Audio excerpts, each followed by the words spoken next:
एग्जामवट में आपका स्वागत करती हूँ। और मैं आपको, जैसे कि आप जानते हैं, हिंदी साहित्य पढ़ाती हूँ और हमने भक्ति काल को शुरू किया हुआ है।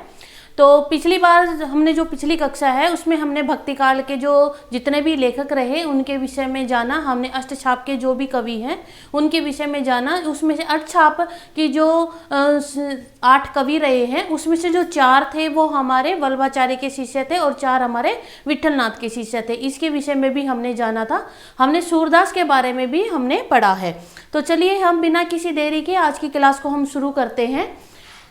तो हमने जो सगुण भक्ति काव्य धारा है इसको हमने शुरुआत की थी कि इसके जो कवि रहे हैं उनमें से 8 जो प्रमुख कवि थे उनको लेकर के अष्टछाप की स्थापना की गई थी। तो जो पहले जो कवि थे वो हमारे सूरदास थे, जो सगुण भक्ति काव्य धारा में जो कृष्ण काव्य धारा है उसके वे प्रवर्तक रहे हैं। तो अब ये दूसरे जो हमारे कवि हैं ये है कुंभनदास, जिसका जन्म 1478 ईस्वी में और मृत्यु 1523 ईस्वी में हुई थी। इनका जो जन्म स्थान था वो जमुनावती उत्तर प्रदेश में इनका जन्म हुआ था।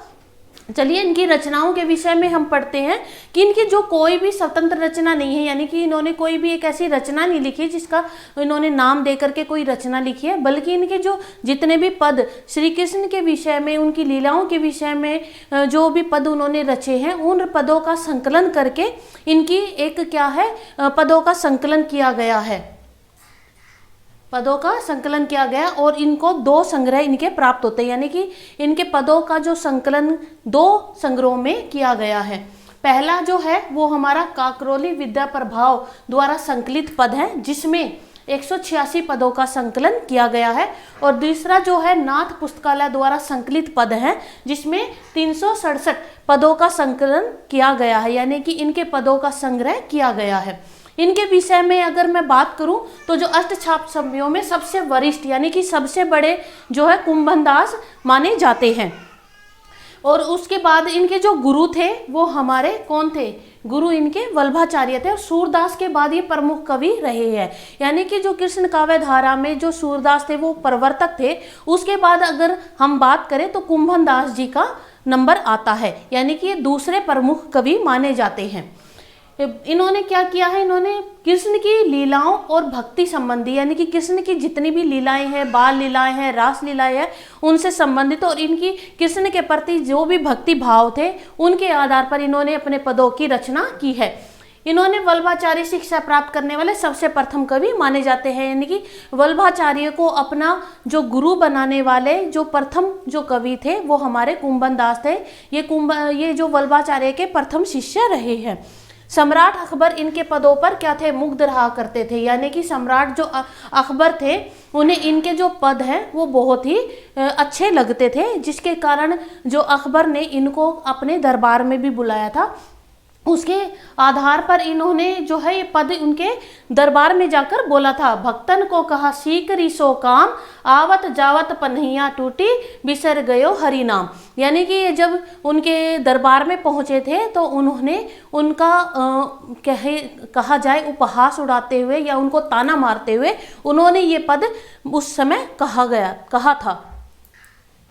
अब मैं बात करूं तीसरे जो इनके प्रमुख कवि रहे हैं, अष्टछाप के जो तीसरे प्रमुख कवि रहे वो हमारे परमानंद दास थे, जिनका जन्म 1393 ईस्वी में और मृत्यु 1572 ईस्वी में हुई थी। इनका जो जन्म है वो कन्नौज यानी कि कन्याकुब्ज ब्राह्मण परिवार में इनका जन्म हुआ था। इनकी भी कोई हमें स्वतंत्र रचनाएं देखने को नहीं मिलती हैं। इनके द्वारा जो रचित पद है, यानी कि इनके द्वारा जितने भी पद रचित किए गए, जितने भी पदों की रचना की गई है उनका संग्रह किया गया है और उनका एक ग्रंथ के रूप में उसको रखा गया है। जैसे परमानंद सागर के नाम से इनके पदों का संकलन किया गया है। इसमें 835 पदों का संग्रह किया गया, यानी कि 835 पद थे इनके, उन पदों का इकट्ठा कर करके परमानंद सागर के नाम से रचना की गई है। इनके विषय में अगर मैं मुख्य जो तथ्य है वो बताना चाहूँ तो ये क्या थे? सूरदास के बाद वात्सल्य रस का प्रयोग करने वाले ये दूसरे प्रमुख कवि माने जाते हैं। यानी कि जैसे सूरदास है उनको वात्सल्य और श्रृंगार रस का सम्राट माना जाता है।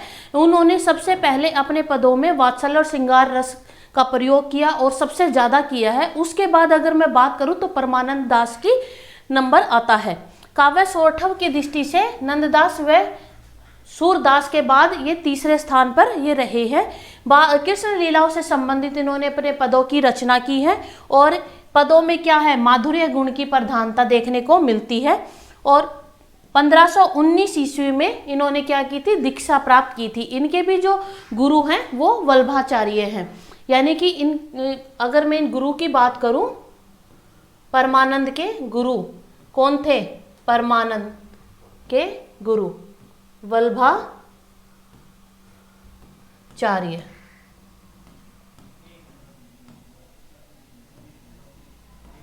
वल्लभाचार्य इनके गुरु थे। अब है चौथे नंबर पे हमारे कृष्णदास। कृष्णदास का जो जन्म है वो 1496 ईस्वी में और मृत्यु 1578 ईस्वी में मानी गई है। और चिलोत्रा जिला अहमदाबाद गुजरात में इनका जन्म स्थान है, यहाँ पर ये पैदा हुए थे। इनकी जो रचनाएं हैं वो जुगलमान चरित्र, भ्रमर गीत और प्रेम तत्व निरूपण, ये मुख्य रूप से इनकी रचनाएं हमें देखने को मिलती हैं। और इन्होंने भी क्या है, कृष्ण को ही अपना आराध्य मानते हुए उनके भक्ति भाव को और अपने भक्ति भाव को और उनकी जो बाल लीलाएं हैं उन सब का वर्णन करते हुए भी इन्होंने अपने पदों की रचना की है, अपनी रचनाओं में इनको शामिल किया है। अगर इनके विषय में मुख्य रूप से अगर कुछ महत्वपूर्ण तथ्यों की मैं बात करूं तो वो है एक कुशाग्र बुद्धि वाले लेखक कवि हैं, यानी कि तीव्र बुद्धि वाले जो बोला जाता है, जिनको बुद्धिमान थे। और श्रीनाथ जी मंदिर के निर्माण के समस्त अधिकार इनको दिए गए थे, यानी कि वल्लभाचार्य ने जब श्रीनाथ मंदिर का जब निर्माण किया था तो इनकी कुशाग्र बुद्धि को देखते हुए उन्होंने सारे निर्माण के जितने भी समस्त अधिकार थे वो जो है कृष्णदास को दिए गए थे। और मंदिर निर्माण के अधिकार प्राप्त होने के कारण इनको अधिकारी नाम से जाना जाता था। जन्म से ये शूद्र वर्ण के कवि माने जाते हैं। मातृभाषा इनकी क्या थी, मातृभाषा इनकी गुजरात थी, लेकिन इन्होंने आध्यात्मिकता का जो उनके पास कृष्ण के भावपूर्ण को देखते हुए, उनकी भक्ति को देखते हुए उन्होंने क्या किया, आध्यात्मिक मेहनत करके इन्होंने ब्रज भाषा पर अपना अधिकार प्राप्त किया, यानी कि ब्रज भाषा को इन्होंने अच्छे से सीखा और ब्रज भाषा में अपने पदों को रचित किया है, यानी कि उनके जो जितनी भी रचनाएं हैं उसमें ब्रज भाषा का इन्होंने प्रयोग किया है। 1510 ईस्वी में इन्होंने दीक्षा प्राप्त करी थी और इनके भी जो गुरु थे वो वल्लभाचार्य थे। अब है गोविंद स्वामी। गोविंद स्वामी जो है इनके जो गुरु थे वो थे विठलनाथ।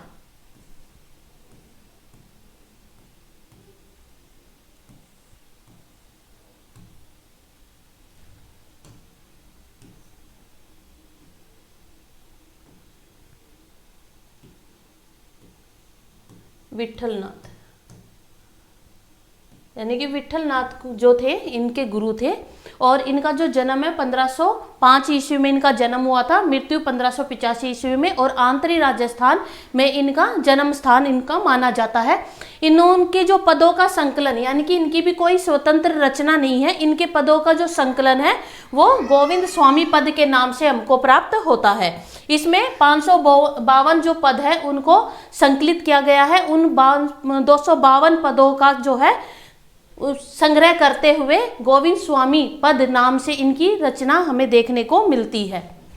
अब इनके जो विशेष तथ्य की अगर बात करूं तो सूरदास के बाद ये सबसे बड़े क्या थे, संगीतज्ञ थे। कौन थे? सूरदास के बाद सबसे बड़े संगीतज्ञ थे, यानी कि संगीत की इनको अच्छी जानकारी थी।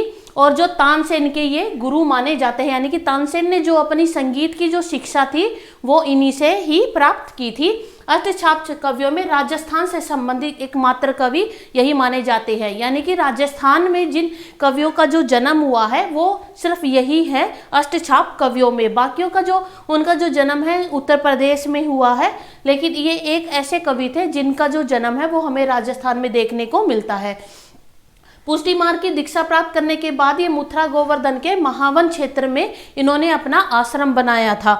ठीक है। और अगर मैं अब और बाकी की बात करूं तो हमारे आते हैं छीत स्वामी, जो भी अष्टछाप कवियों में इनका भी मुख्य स्थान है। इनका जो जन्म हुआ वो 1515 ईस्वी में और मृत्यु 1585 ईस्वी में हुई थी। इनका जो जन्म स्थान है वो मथुरा उत्तर प्रदेश में इनका हुआ था। इनकी भी कोई हमें स्वतंत्र रचना प्राप्त नहीं होती है।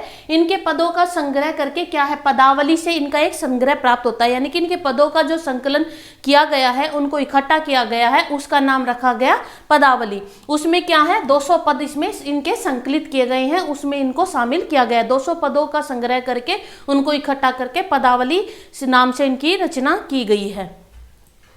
इनके अगर मुख्य विषय तथ्य अगर हम जाने, महत्वपूर्ण तथ्य, ये स्वभाव के कैसे थे, उदंड स्वभाव के कवि देखने को हमें मिलते हैं, जिसके कारण संपूर्ण मथुरा में इनको उदंडी छीतू चौबे के नाम से इनको जाना जाता था।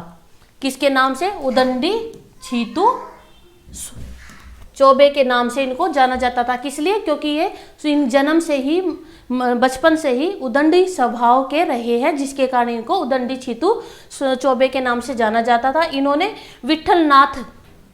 विठलनाथ कौन थे, विठलनाथ इनके गुरु थे। उनके चमत्कारी स्वभाव से, व्यक्तित्व से प्रभावित होते हुए इन्होंने जो है उनसे दीक्षा प्राप्त की थी।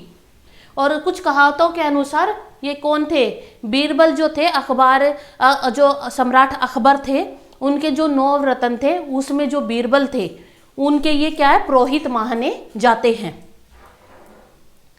अब है चतुर्भुज दास। चतुर्भुज जो दास है, इनका भी अष्टछाप के कवियों में मुख्य स्थान रहा है। 1530 ईस्वी में इनका जन्म हुआ और मृत्यु 1585 ईस्वी में हुई थी। जन्म स्थान कहाँ है, जमुनावती, यानी कि जमुनावती में इनका जन्म हुआ था। और इनकी जो प्रमुख रचनाएं हैं वो चतुर्भुज कीर्तन संग्रह के नाम से जानी जाती है। एक कीर्तनावली, दान लीला, हित जू को मंगल, द्वादश यश और भक्ति प्रताप, ये इनकी रचनाएं हमें देखने को मिलती है।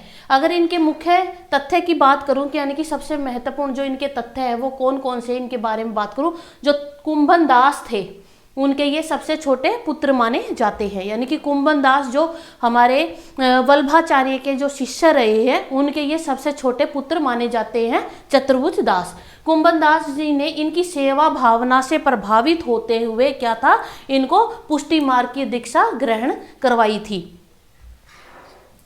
अब है नंददास। जो नंददास है, ये जो हमारे अष्टछाप के जितने भी कवि रहे, 8 जो कवि रहे हैं, ये सबसे अंतिम जो है कवि माने जाते हैं अष्टछाप के कवियों में। इनका जन्म 1533 ईस्वी में हुआ और मृत्यु इनकी 1583 ईस्वी में हुई थी। रामपुर या सोरो क्षेत्र उत्तर प्रदेश में इनका जन्म हमें देखने को मिलता है। यानी कि इनका अगर जन्म स्थान की बात करूं तो सोरो उत्तर प्रदेश में इनका जन्म हुआ था।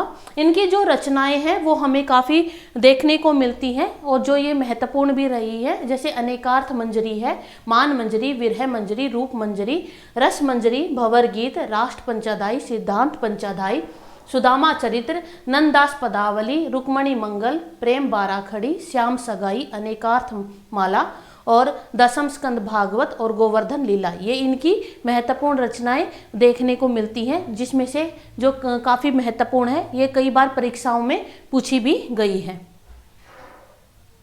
अगर इनके महत्वपूर्ण तथ्यों की मैं बात करूं, यानी कि नंददास के विषय में अगर मैं आपको बताना चाहूँ तो ये, जैसे कि अभी मैंने बताया, अष्टछाप कवियों में सबसे अंतिम कवि यानी कि कनिष्ठ यानी कि छोटे, जो सबसे आखिर में आते हैं, छोटे।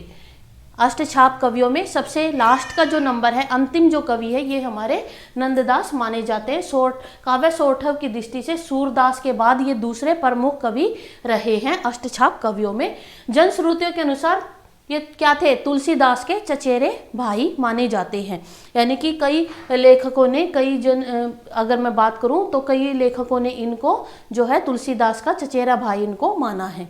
समीक्षकों के अनुसार नंददास की जो गोपियां हैं, यानी कि नंददास ने अपनी रचनाओं में जिन गोपियों का वर्णन किया है और सूरदास ने जिन गोपियों का वर्णन किया है, तो ये जो नंददास की जो गोपियां हैं वो सूरदास की गोपियों से क्या है, अधिक मुखर और वाचाल मानी जाती हैं। तो ये इनकी जो है हमारे अष्टछाप कवि रहे, जिनके विषय में हमने जाना है। इसके कृष्ण काव्य धारा के और भी मुख्य कवि रहे हैं, जिनके बारे में हम अगली क्लास में पढ़ेंगे। और आज तक के लिए इतना ही। तो अब धन्यवाद।